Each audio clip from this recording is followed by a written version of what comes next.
Louvo a Deus pela sua vida, por você estar aqui nesta noite, pelos pastores das igrejas aqui representadas através da fraternidade. Gostaria de pedir a você que feche seus olhos nesse momento, curva a sua cabeça. Quero convidar o pastor Wagner da igreja Metodista Brasileira que esteja orando nesse momento. Bem, queridos, dê a mão aí ao seu irmão que está ao teu lado. Diga como é bom estar nesse lugar nessa noite. Tenho certeza que Deus está nos reservando um tempo maravilhoso a partir desse primeiro encontro. Amém. Que possa ser confirmado através das ações de Deus nas nossas vidas nesse lugar.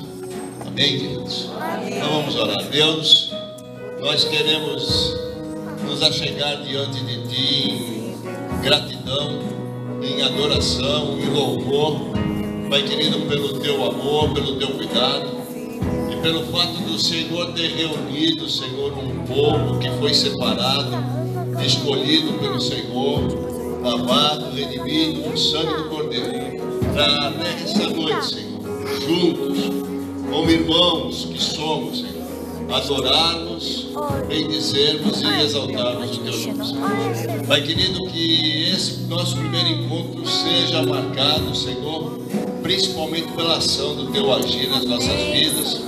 Pai querido, Senhor, pela interação, Senhor, entre as igrejas, Senhor, pelo mover do Teu Espírito, Senhor, com a liberdade, Senhor, que o Senhor nos dá a Te adorar, Senhor.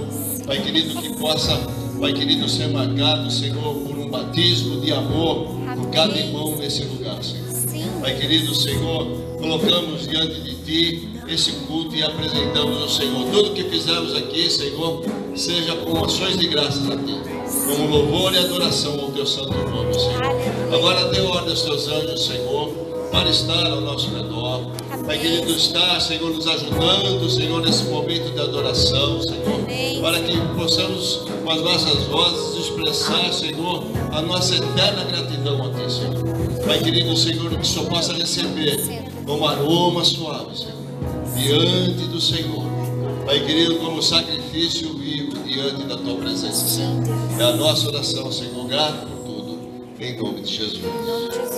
Eu vou ficar. Será que você pode dar o seu melhor aplauso?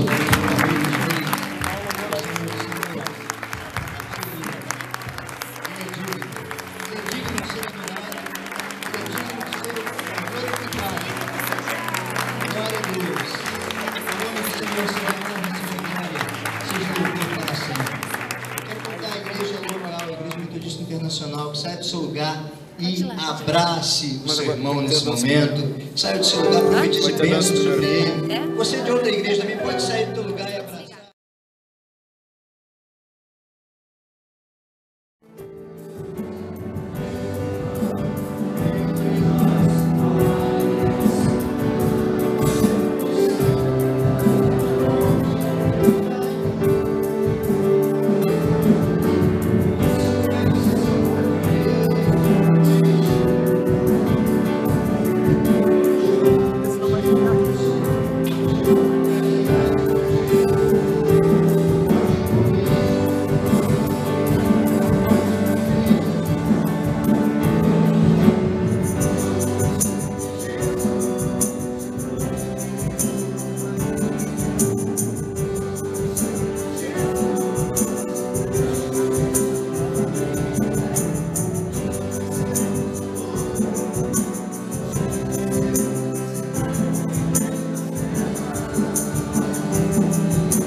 Mateus capítulo 6, versículo 1.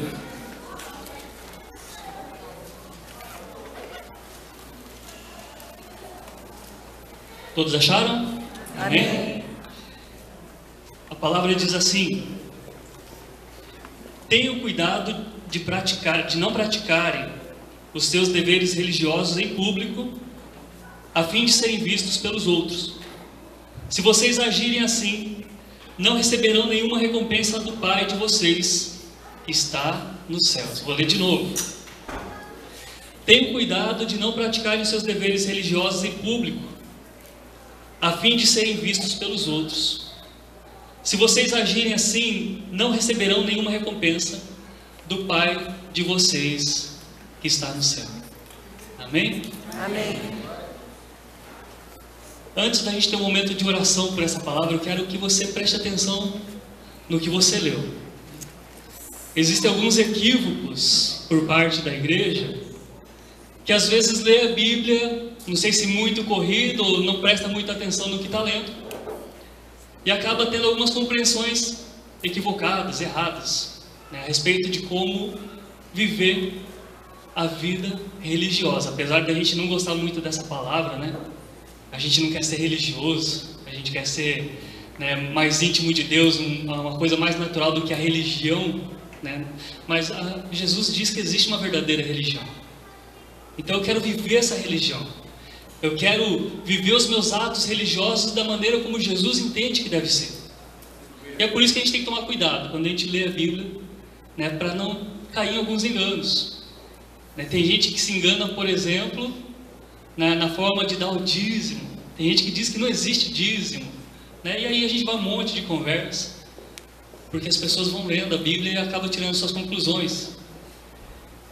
E algumas vezes já vi gente em cima desse texto que nós lemos, dizendo assim: não, eu não posso praticar os meus atos religiosos em público, mais ou menos assim: eu sou crente, mas eu não preciso ficar mostrando por aí que eu sou crente. Você conhece alguém que faz desse jeito? Eu sou crente, mas crente, a Bíblia diz que é um negócio assim, meio agente secreto. A gente está infiltrado nesse mundo, tentando fazer uma coisa aqui para desbancar o reino das trevas, mas secreto. Não é assim que funciona. Então eu quero que você preste atenção nisso. Nós vamos tentar caminhar no momento de reflexão. Eu espero de alguma forma poder contribuir com essa reflexão. Tem muita coisa na minha cabeça fervilhando nesses dias a respeito dessa palavra. Tomara que saia um pouquinho organizado para a gente conseguir entender. Mas antes vamos orar pela palavra. Feche seus olhos. Ore e peça que Deus esteja falando no seu coração, que esteja te ministrando. Porque só a leitura não é suficiente. Só alguém falando aqui no microfone talvez não seja suficiente também.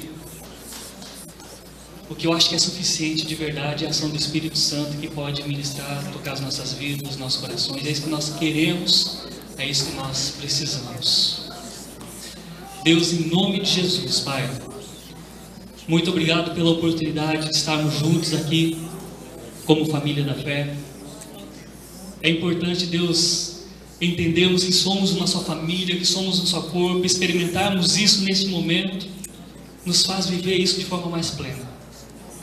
Obrigado porque o Senhor nos proporcionou isso, e obrigado porque o Senhor também nos traz a sua palavra que é santa, sagrada para as nossas vidas, que nos ensina a vivermos bem os nossos dias e honrarmos e glorificarmos ao Senhor, e também termos uma vida abençoada. Que o Senhor possa nesse momento fazer a sua palavra falar ao nosso coração de forma espiritual, e que nós possamos, Deus, compreender, entender e viver tudo aquilo que o Senhor tem nos ensinado. É isso que nós pedimos, e assim deixamos o nosso coração à sua disposição, em nome de Jesus. Amém. Antes eu quero falar um pouquinho de mim, de quem eu sou. Eu já falei meu nome, já falei a igreja de onde eu sou pastor no momento. Mas eu quero dizer assim para você algumas coisas a respeito da minha pessoa. Primeiro, o meu receio de que você olhando para mim assim tem uma impressão errada. Talvez por causa da aparência, eu não sei. Eu quero dizer que mesmo com essa cara de louco, eu sou muito normal. Tá bom? Então fica bem tranquilo. Não vai acontecer nada de muito diferente aqui do que vocês estão acostumados. Na verdade, eu gosto de falar assim que eu sou um caipira do interior, lá do norte do Paraná. Eu acho que não deu para sentir no sotaque, né? Quando eu falo de abrir a porta ou qualquer coisa do tipo. Sou lá do norte do Paraná, sou um caipira, né?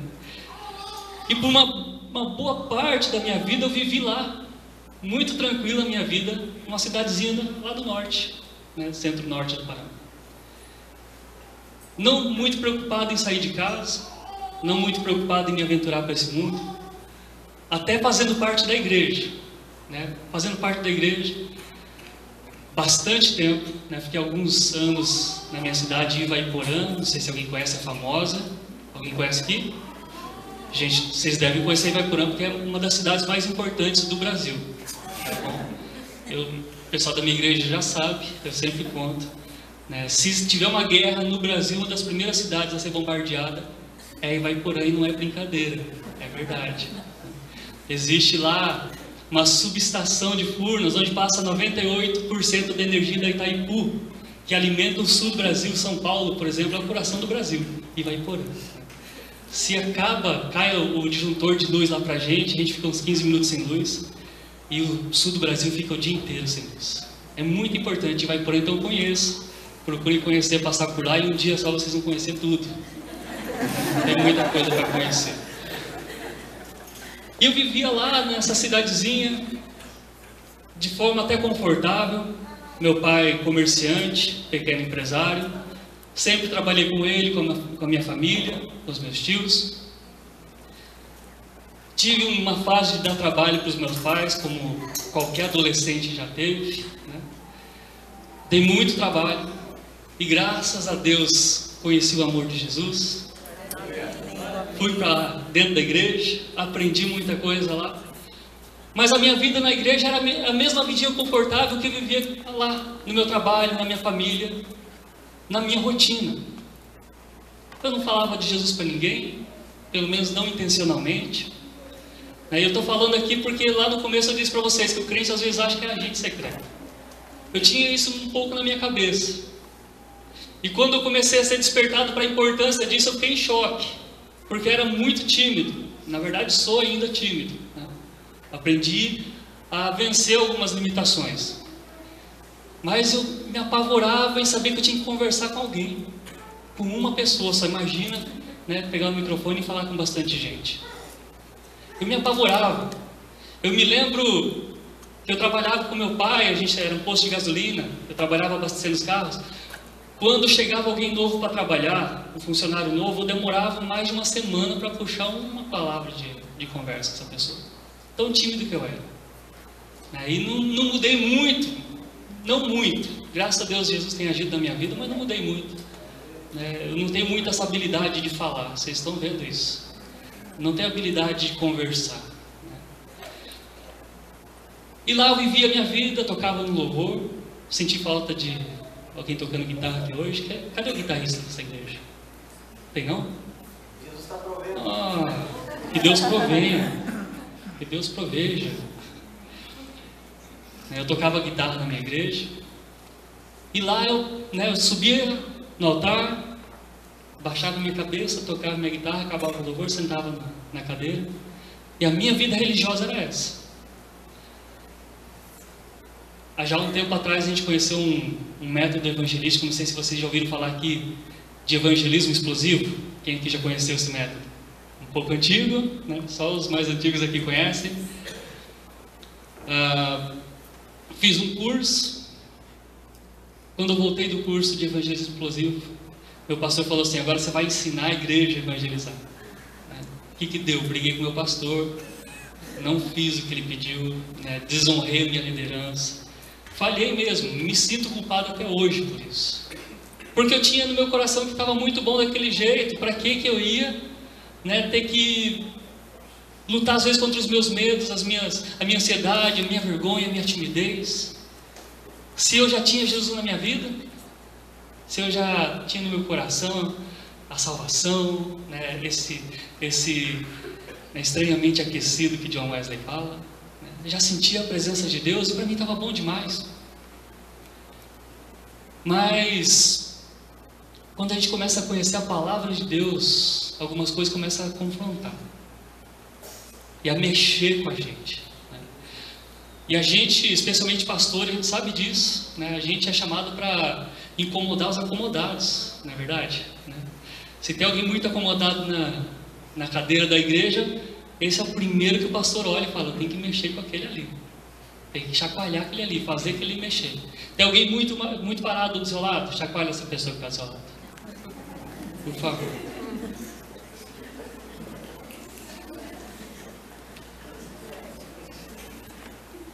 E eu comecei a entender, uma das coisas que eu comecei a entender na palavra é que viver uma vida abençoada, entenda bem isso, bênção, e glorificar a Deus, tem a ver com algumas atitudes minha e sua. Minha e sua. Viver uma vida abençoada, eu já vi pastor pregando errado isso, dizendo assim que é só graça de Deus. Ah, não, eu não faço nada para merecer bênção porque é só graça de Deus. Eu começo a ler a Bíblia e falo: mas acho que esse pastor não lê a mesma Bíblia que eu. Porque a Bíblia, ela estabelece tantas condições. Desde o Antigo Testamento, vai entrar na Terra Prometida, né? Vai ser abençoado, vai tudo dar certo, se. E tem uma lista enorme de sis. Se você fizer tudo isso, se você agir de acordo com a palavra, você vai ser abençoado. Fala para a pessoa que está ao seu lado: você vai ser abençoado. Se fizer o que a palavra diz. Então é por aí que eu começo a entender esse texto que nós lemos aqui, Mateus capítulo 6, versículo 1. Porque Jesus diz: olha, tenha cuidado de não viver, de não praticar a sua religião em público, com um motivo. Qual o motivo que traz preocupação ao coração de Jesus? A fim de serem vistos pelos homens. Isso quer dizer que a gente tem que se esconder? Não. Esse ser visto, ele tem uma conotação de ser admirado. E é essa a grande preocupação de Jesus. De que a religião, ela não evidencie Deus, mas evidencie a nós mesmos. Para que as pessoas olhem para a gente e falem assim: puxa, como é religioso. Como é bacana essa pessoa. Eu não posso me exaltar na minha religião, mas a minha religião, ela pode sim exaltar o meu Deus. Amém? É por isso que existe uma verdadeira religião. Então Jesus transformou minha vida e fez quem eu sou hoje. Hoje eu sou pastor já há alguns anos. Hoje, né, tudo na minha vida foi Deus que fez. Tanta coisa que eu não imaginava desse mundo, vivendo a minha vidinha tranquila, lá em Ivaiporã. E que eu fui conhecer porque eu entendi que o chamado de Deus era para a minha vida. A partir disso eu mudei, fui para São Bernardo do Campo, depois vim aqui para Joinville, e comecei a conhecer um pouco mais desse mundo, de tudo que tem nesse mundo, né? Até de comida boa que tem nesse mundo. Fui aprendendo, conhecendo coisas que eu não me preocupava em correr atrás e aprender, porque a vida era muito tranquila e estava muito boa. Mas eu quero dizer uma coisa para você: olha o que Deus me fez viver até hoje, depois que eu atendi o chamado dele, coisas que eu nunca sonhava. Eu nunca sonhava em estar aqui, por exemplo, hoje, falando com vocês. Eu falo para a minha igreja, eu nunca sonhava em estar com o microfone na mão falando com alguém. E Deus tem me levado a lugares, e Deus tem me feito conhecer pessoas, e conhecer lugares, e gente especial, e igrejas maravilhosas. Simplesmente porque atendi o chamado dele. E é isso que eu começo a pensar: olha o que Deus faz na nossa vida. Olha o que Deus faz na nossa vida. Lembrando uma mais recente, e lembrando de um pastor meu que me ensinou que, meu pastor dizia assim: eu não sou ninguém, só tenho bons amigos. Hoje eu estou aqui porque eu tenho bons amigos. Então, lembrando de uma última que aconteceu, eu estava no Conselho de Pastores aqui em Joinville, e veio o pastor Paulo Mazzoni, da Batista Central de Belo Horizonte, uma grande igreja, deve ter seus 25 mil membros. E fui lá, ouvi a pregação do pastor, saí muito animado com a palavra. Quando eu estava saindo assim de fininho, né, sou só mais um pastor aqui. O pastor Marcos, que ainda estava aqui, né, mudou para o Espírito Santo, era o presidente do conselho, ele me chamou, vem cá, né, e me apresentou o pastor Paulo Mazzoni. Ó, esse aqui é o pastor metodista daqui da cidade. Ele, puxa vida, você é metodista? Eu tenho bons amigos metodistas. E começou a falar dos meus amigos metodistas, dos meus amigos pastores. Falei, ah, legal, estudei com esse, conheço aquele, né? Ele falou assim, então que bom, vem passar uma semana comigo lá em Belo Horizonte. Portas que vão se abrindo. Por ter bons amigos, mas especialmente por atender ao chamado de Deus para a minha vida. No começo desse ano, tive a oportunidade de estar nos Estados Unidos. Não estou dizendo que é isso que é bênção, mas para mim foi essa bênção, né? Passei um tempo fora, conheci igrejas fantásticas. Esse pessoal que vocês conhecem algumas músicas que a gente canta traduzido em português, fui ver eles ao vivo cantando em inglês. E tudo isso assim, né, veio para a minha vida. Eu não corri atrás de nada disso.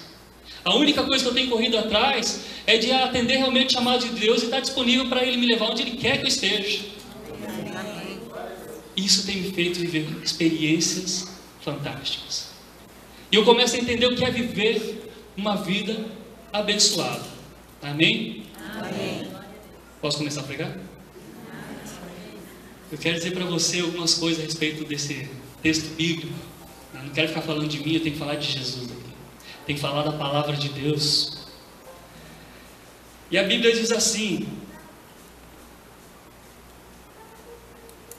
que nesse texto, que se nós vivermos uma vida religiosa corretamente, nós teremos uma vida abençoada. Vocês entenderam isso nesse texto? Porque Jesus diz assim, olha, isso é um alerta para vocês. Isso é um alerta, tome cuidado. Porque se vocês viverem uma vida religiosa errada, vocês vão perder as bênçãos. Ou seja, as recompensas do Pai de vocês que está no céu. É isso que o texto diz, não é? Se vocês viverem uma vida religiosa errada, vocês vão deixar de receber a recompensa do Pai de vocês que está no céu.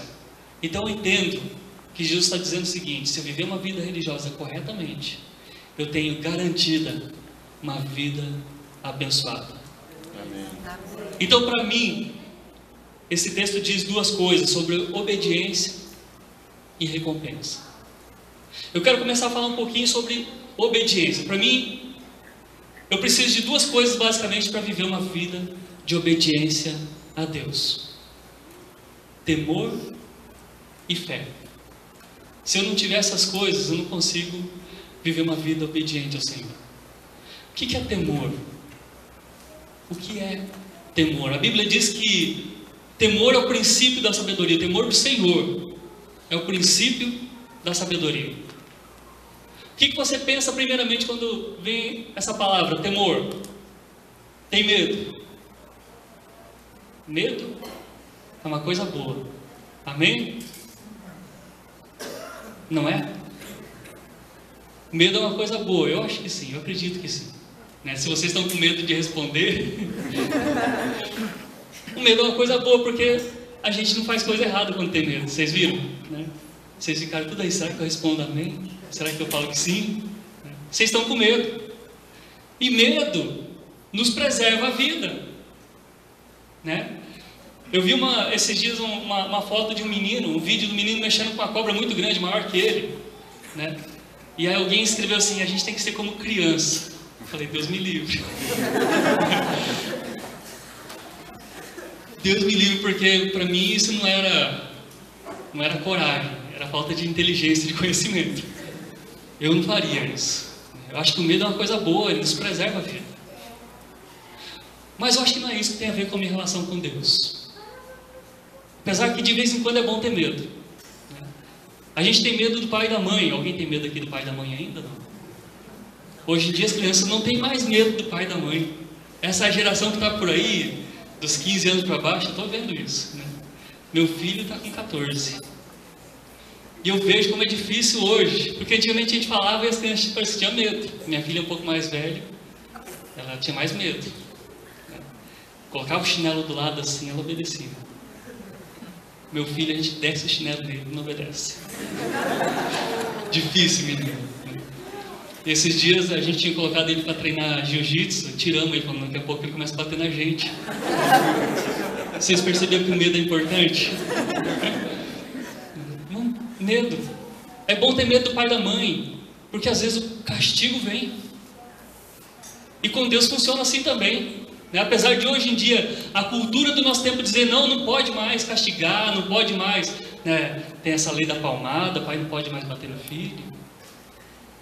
Apesar da cultura de hoje dizer que não pode colocar limites desse jeito, Deus ainda usa de pesar a mão de vez em quando sobre a gente. Eu acho que ter medo disso é uma coisa boa. Mas não é isso, não é sobre isso que eu quero basear o meu relacionamento com Deus. Eu já disse para o meu pessoal na igreja que a minha compreensão de temor é um medo, mas um medo assim, velado. Como é que eu posso falar? Não é bem essa palavra, né? Essa palavra ninguém mais usa hoje em dia, né? O que vocês velam hoje? Só quando alguém morre. Um medo mais contido, um pouco mais escondido, mais guardado. Por exemplo, eu tenho medo de muitas coisas, sou muito medroso. Uma das coisas que eu tenho medo, e muito medo, é energia elétrica, eletricidade. Lá em casa, quem faz troca de tomada de lâmpada não sou eu, é minha esposa. Ai, meu Deus do céu, minha chefe está aqui, a pastora Silvia, minha chefe. Eu tenho medo de eletricidade, mas é uma coisa necessária e está na minha casa todos os dias, e todos os dias eu lido com ela. Eu estou com um celular na mão aqui todo dia, às vezes 2 vezes por dia eu tenho que carregar esse negócio. Tem que chegar perto da tomada e falar assim, eletricidade. É com você que eu quero falar. Então tem esse nível de temor, que é um temor que não nos afasta de um relacionamento. É um pouco diferente do medo, ele é um pouco além do medo, um pouco mais abrangente do que esse conceito de ter medo. Muito mais do que ter medo, o temor. E a gente precisa temer a Deus. Mas alguns dias atrás eu ouvi alguém falando de um conceito muito pessoal de temor a Deus. Eu aprendi isso. Sabe quando você ouve uma coisa que você fala, é isso? Ele falou assim, temor do Senhor não é ter medo de Deus, é ter medo de desagradar a Deus. Consegue entender como é que é esse negócio? Ter medo de desagradar a Deus. Se eu tenho medo de Deus, e de vez em quando eu acho que estou longe de Deus, eu faço coisas que Deus não gosta, que desagradam a Deus. Apesar de a gente saber que Deus está em todo lugar, parece que tem lugares que a gente se sente um pouquinho mais distante de Deus, a gente faz umas coisinhas escondidas. Não é assim que funciona? Com você funciona assim? Ou você conhece alguém, pelo menos, que faça desse jeito? Acho que a gente é desse jeito. Agora, quando eu tenho medo de desagradar, mesmo que esteja longe, eu não faço. Nessa eu falar para você assim, eu tenho medo da minha esposa, você vai falar assim, que banana esse cara. A esposa dele é desse tamanho, mulher, ele é homem, como é que vai ter medo da mulher? Mas eu tenho medo de desagradar a minha esposa. E é por isso que eu cuido das minhas atitudes até quando ela não está perto. Porque é diferente. Então tem muito mais a ver com o amor do que com o medo, o temor. É ter amor. Eu acho que é bem isso. Porque se eu amo, aí eu cuido das minhas atitudes. Então a primeira coisa que eu preciso ter para viver uma vida obediente a Deus, não é de ter de cor na minha cabeça os 10 mandamentos. Ah, não faça isso, não faça aquilo. Não é saber aquela musiquinha que a gente cantava antigamente. Cuidado, olhinho que vê, cuidado, pezinho onde anda, né? Papai do céu está olhando para você, né? Porque parece assim que Deus, Ele está lá em cima assim, igual aquela imagem do Deus do Olimpo, né, com um raio na mão, assim, esperando a gente fazer uma coisa errada para tacar lá de cima na cabeça da gente. Isso é ter medo de Deus. O temor, eu acho que é ter amor a Deus. E quando eu amo a Deus, eu não faço o que desagrada a Ele. Isso é temor. E é isso que você precisa ter para viver uma vida obediente a Ele. E a outra coisa que eu disse para você que a gente precisa ter para obedecer a Deus é fé. A Bíblia diz que fé é um dom de Deus. E Ele dá uma porção para cada um de nós. Mas você sabe o que é realmente ter fé? O que significa ter fé? Será que é ter na cabeça uma ideia formada e acreditar naquilo? Será que isso é fé? Eu acho que não. Eu acredito que exista um ser superior, uma força cósmica. Eu acredito que existe uma energia nesse universo. Alguns chamam de Deus. E alguém já conversou assim com você? Eu acho que não é isso que é ter fé. O meu conceito de fé tem a ver também com relacionamento, da mesma forma que o temor.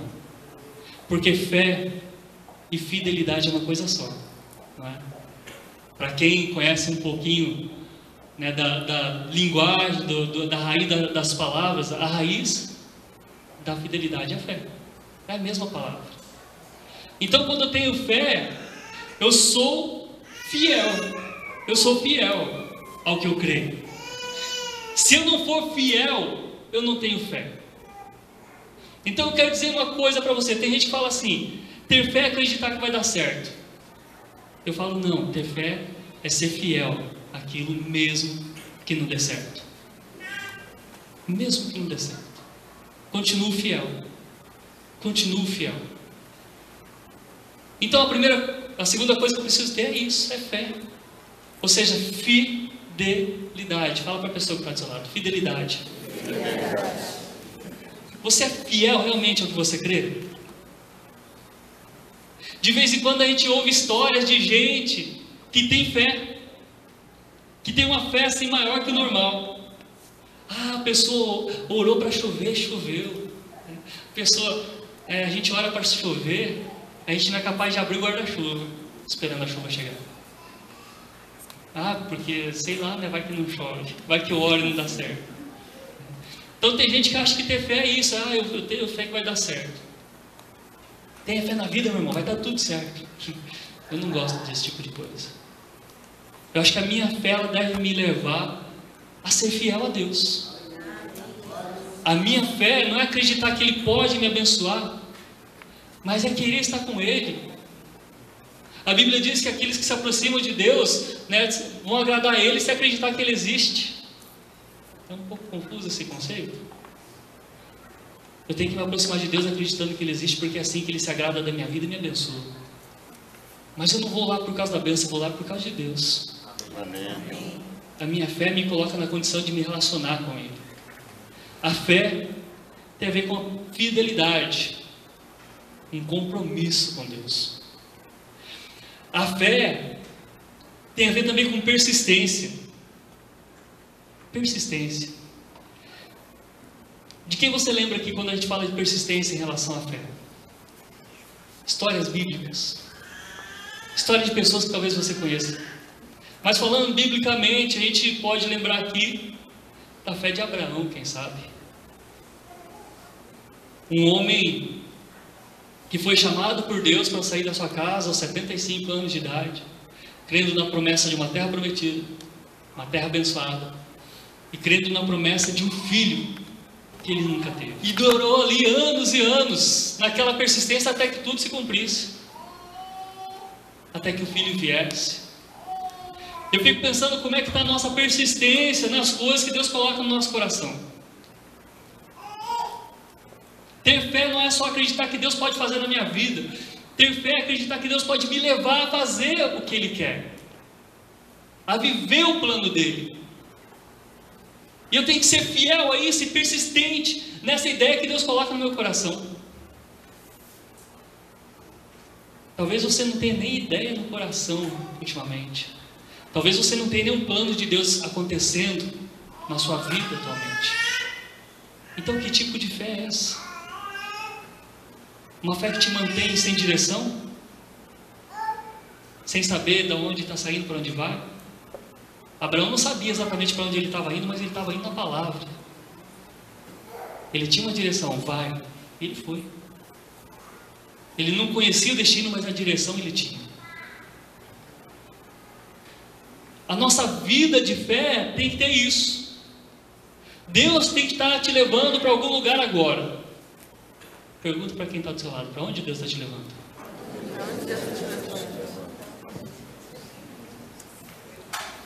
Então não fica parado, porque a fé é a persistência no plano de Deus para a sua vida. E persistir é uma coisa louca, ter fé é uma coisa louca.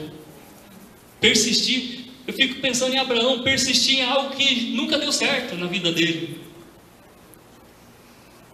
Nunca deu certo. Sabe uma coisa que eu gosto muito? Tecnologia, informática, computador. Sabe quando isso deu certo comigo? Nunca. Tudo que eu mexo dá errado.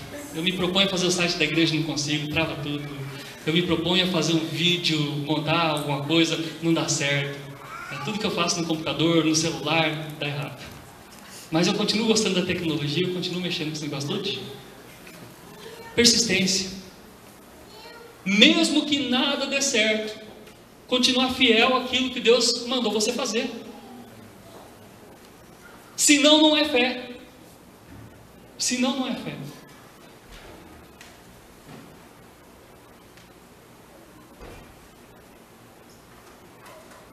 Chega a ser um nível de loucura. Um outro homem de fé colocado lá na galeria dos heróis da fé foi Noé. Eu estava ouvindo alguém pregar esses dias sobre Noé e pensando sobre isso. O tempo que esse homem passou construindo a arca, o barco. Num tempo que eu tenho para mim, eu não sei se é, mas eu tenho para mim que a chuva não existia. A Bíblia não tinha falado de chuva até então. Lá em Gênesis dizia que existia um orvalho. Eu acho que na época de Noé não existia chuva. De repente Deus chega para ele assim: vai chover. Constrói um barco. E ele passou, agora não lembro bem, 120, 125 anos construindo barco. E falando para os vizinhos, e falando para todo mundo que ia chover. Você consegue entender que é um nível de fé, de comprometimento, de fidelidade com Deus? Eu fiquei pensando, Noé deve ter virado uma atração no tempo dele. 120 anos construindo um negócio que ninguém sabia para que servia, falando que ia cair uma tal de água do céu e que ia encher tudo d'água. Você tem coragem de falar para alguém? Quando Deus coloca algo no seu coração, vai lá e fala para ele. Você fica com medo de não acontecer. Abraão estava lá. Abraão, estou misturando Noé já. Noé estava lá trabalhando. Gente, em 120 anos, o vizinho de Noé viu ele começar a trabalhar. O filho do vizinho, o neto do vizinho, o bisneto do vizinho. Eu fico imaginando que vinha gente de longe, porque ficou famosa a história de Noé naquela época, eu acho. Vamos lá conhecer um louco que mora lá e está construindo um barco falando que vai cair água do céu. Eu imagino, ano após ano, as pessoas passando por ele, zombando dele. Cadê esse negócio que você falou que ia acontecer? E a fé nos leva a ter uma posição assim, de loucura em relação às pessoas. As pessoas vão olhar para a gente e falar assim: que é isso que você acredita? Está ficando louco? Mas a fé é isso. É esse nível de persistência, de comprometimento que vai me levar à loucura. Toma cuidado com a loucura, porque Deus escolheu as coisas loucas deste mundo para confundir as sábias. Pela loucura da pregação, como dizia o apóstolo Paulo. E você tenta viver a sua fé de uma forma normal? de uma forma que todo mundo por aí olha para você e acha assim, é normalzinho, é religioso, é bacana, é legal, mas não incomoda muito, não chama muita atenção. Que tipo de comprometimento você tem vivido com Deus hoje? Como é que as pessoas olham para você? O que as pessoas falam de você? Será que a sua religião é um código de ética que te transforma numa pessoa legal, de convivência? É uma pessoa honesta, não fala mentira, não trapaceia no trabalho, é religioso. Será que a nossa religião é só isso? Será que a nossa fé, a nossa obediência é só isso? Ou será que Deus tem para nós um chamado muito maior? Para experimentarmos coisas muito maiores? Que tipo de relacionamento você quer com Deus? Essa é a pergunta que eu te faço. Porque a gente vem à igreja, semana após semana, querendo ter uma vida abençoada. Final da palavra, querendo que o Pai do céu cumpra a promessa dele para nós. Mas será que não tem nada que a gente tem que prometer para Deus? Será que não existe um compromisso da nossa parte, uma contrapartida nossa? Será que a sua fé te coloca dentro da igreja para ficar semana após semana frequentando, sentando na cadeira, ouvindo o pastor falar, até fazendo alguma coisinha ou outra dentro da igreja? A partir de Jesus, eu acredito que eu fui chamado a influenciar este mundo. Amém. Não a viver uma religião que ninguém dá a mínima. Não a viver uma religião que hoje no Brasil tem muita gente zombando, até da política. Não a viver uma religião que as pessoas falam assim, ah, só é um bando de louco, mas é um bando de louco que me incomoda. Que tipo de relacionamento você quer com Deus? Para ter uma vida abençoada. A segunda parte da palavra fala para nós a respeito das bênçãos de Deus. Aí sim, Deus coloca no nosso coração o desejo da bênção, o desejo da recompensa. Mas pensa comigo, recompensa tem a ver com algo que eu fiz antes. Ou você quer ser recompensado pelo quê? Pergunta para a pessoa que está do seu lado. Pelo que você quer ser recompensado? Você quer ser recompensado por frequentar 52 domingos no ano a igreja? Ah, eu sou uma pessoa, olha como eu sou crente. Estou todo domingo aqui. Será que é isso que Deus quer recompensar de nós? Quero te chamar a ficar de pé nesse momento.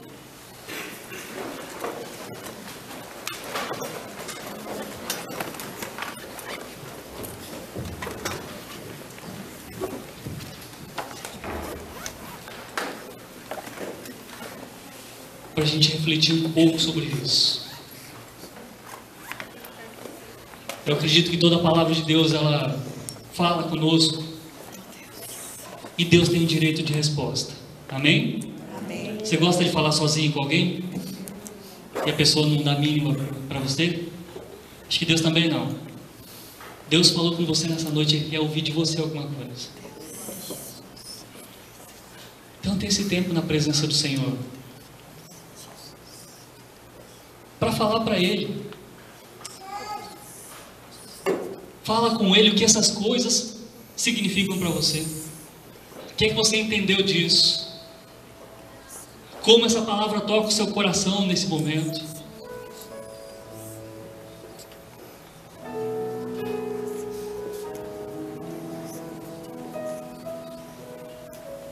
Eu espero que a sua palavra com Deus, que a sua conversa com Ele agora, seja muito mais do que um simples legal. Deus, bacana essa palavra. Quero que você fale com Ele agora das coisas que estão no fundo do seu coração.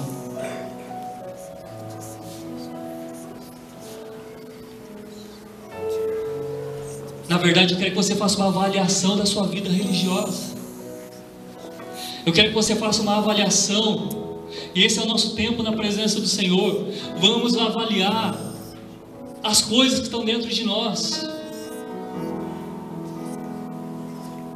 A nossa fé, o nosso amor por Deus, nosso temor.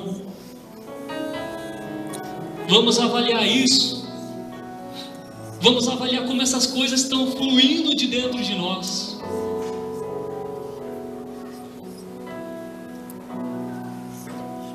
Como essas coisas estão fluindo de dentro de você. Você se deu conta que essas coisas precisam jorrar da sua vida? Você se deu conta de que essa porção de fé que Deus colocou dentro de você, ela precisa crescer e vir para fora? Você precisa alimentar, você precisa trabalhar essa fé. Você precisa fazer esse compromisso com Deus crescer.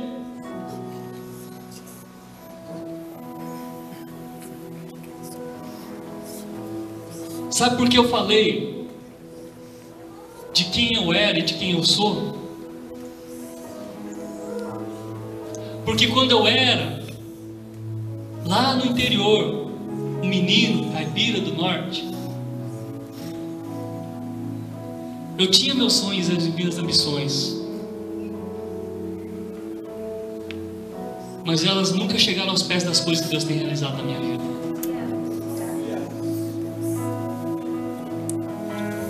E quando a gente chega no algo que é maior, o efeito é o contrário das nossas ambições. Porque eu queria crescer e ser visto. Eu queria crescer e ser admirado. Eu queria me tornar um bom profissional. Eu queria que as pessoas olhassem meu talento. Eu queria a admiração das pessoas para mim. Eu pensava assim: eu vou trabalhar com meu pai. Um dia, quem sabe, eu seja um empresário melhor do que ele. E as pessoas vão me conhecer pelo meu nome. Eu já era alguém conhecido, a cidade era pequena e todo mundo sabia quem eu era, me chamava pelo nome onde eu fosse. Eu pensava: vou sair daqui e vou ser mais conhecido ainda. Mas o efeito de quando a gente vai para algo maior, quando Deus nos conduz para algo maior, é contrário. Aí eu não sou percebido. Eu passo pela rua, vivendo as coisas maiores de Deus, ninguém sabe quem eu sou. Eu não preciso dessa admiração para mim. Porque toda vez que eu busco admiração, eu tenho que direcionar isso para o Senhor. Aleluia. Esse é meu compromisso com Ele. Eu tenho que viver coisas maiores. Eu não tenho que ser maior. Eu tenho que ser cada vez menor, para que as coisas de Deus sejam cada vez maiores. Não é para jorrar, não é para me inflar, é para jorrar de dentro de mim. Rios de água viva vão te encher igual um balão. Não é isso. Rios de água viva vão fluir de dentro de você. A porção de fé que Deus colocou dentro de você, ela precisa crescer, transbordar e tocar a vida de muita gente e transformar a vida de muita gente.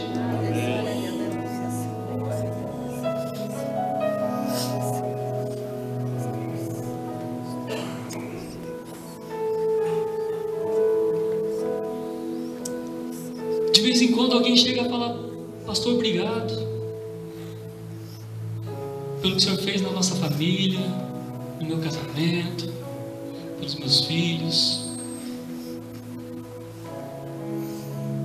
Quanta gente eu pude abençoar por estar obedecendo a Deus.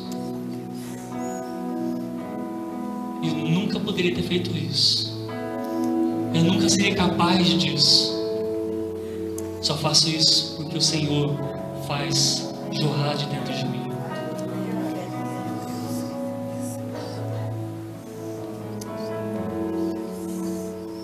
Mas eu não preciso de admiração nenhuma.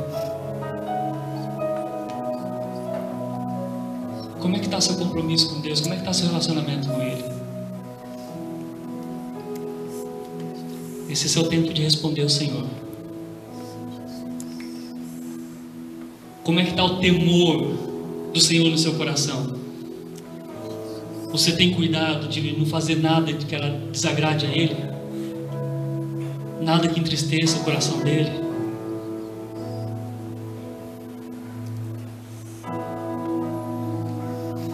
Como é que está a sua fé, seu compromisso de permanecer com Ele?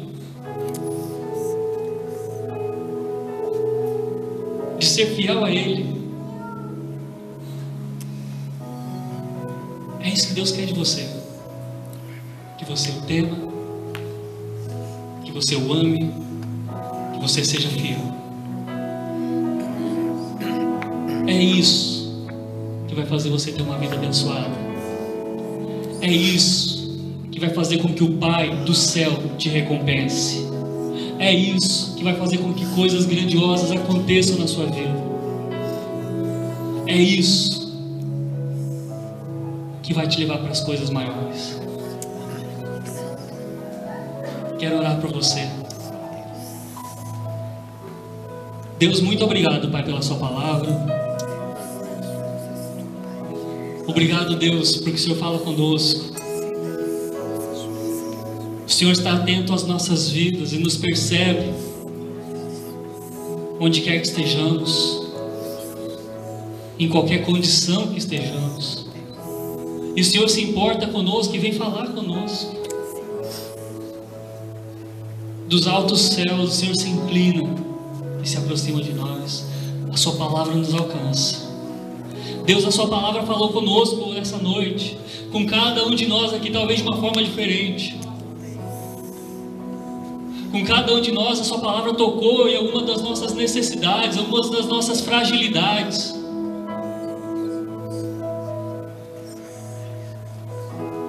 Na verdade, porque o Senhor nos conhece bem. E a sua palavra veio agora tocar as nossas vidas. Mas Deus, isso agora nos leva a pensar como nós devemos agir diante do Senhor. Sua palavra agora nos leva a pensar o que é que nós devemos fazer para o Senhor. E nesse momento, Deus, eu quero que o Senhor nos ensine profundamente o que é o temor do Senhor, o que é a fé, para que sejamos obedientes, para que possamos viver uma verdadeira religiosidade, um verdadeiro relacionamento contigo. E que por sermos obedientes, o Senhor possa derramar sobre as nossas vidas bênçãos abundantes.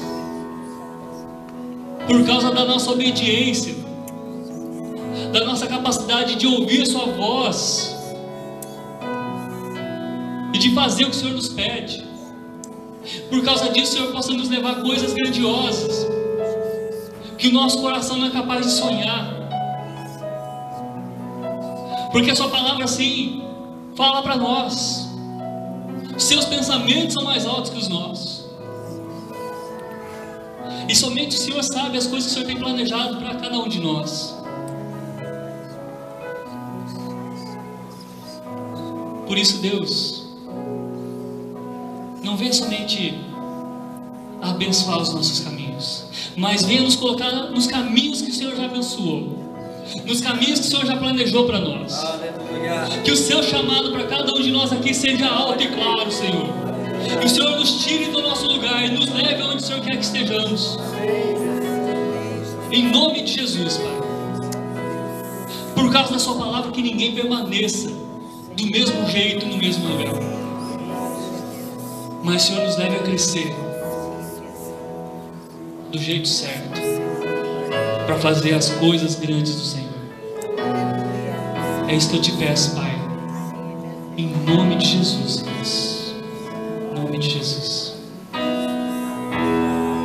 Eu não preciso ser reconhecido por ninguém. A minha glória é fazer com que conheçam a Ti, e que diminua eu, para promessas